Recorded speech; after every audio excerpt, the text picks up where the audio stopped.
I think this is an incredibly important moment for us in the Commonwealth having India's leadership.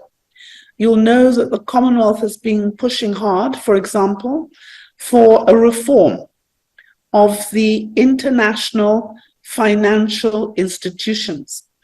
And India now leads our finance minister's action group on this issue.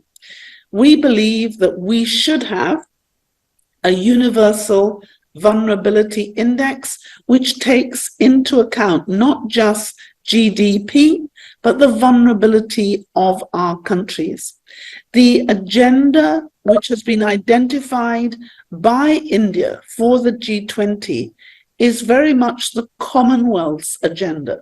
So we really are hoping that the leadership that India has shown will enable us to deliver on a number of issues. For example, we know that we need climate finance if we are to have climate justice.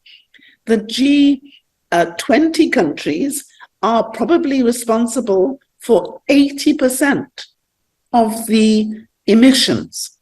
The global south, particularly the small and the developing states, the island states, have contributed less than 5% of these emissions. So we are hoping that India will continue, as she has done, to strive for climate justice.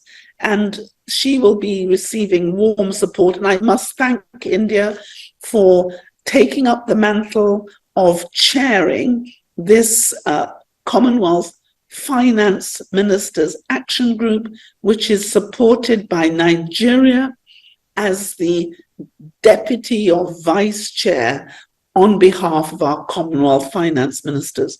So we really do need India's strength, her vision, and her support if we are to deliver this. If you just look at the small things we've already done in the Commonwealth, we have been able to create the Commonwealth Climate Finance Access Hub, which puts climate advisors into our small member states.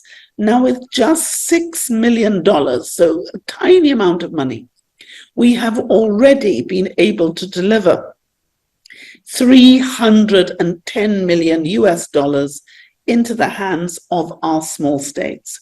If we could get support and have a climate finance advisor in every one of our small or developing states who needs it, just think how we could improve the opportunities that those who are most disadvantaged and who have contributed least to the climate crisis that we now face.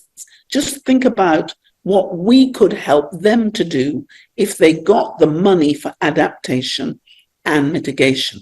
So I have to tell you, there is a lot of hope, there's a lot of aspiration and trust that's being invested in India as now the 5th largest economy in the world to help those who are vulnerable and small to believe that change is possible, justice is deliverable, and India is the real partner of choice for so many in our Commonwealth who need India's help and her support.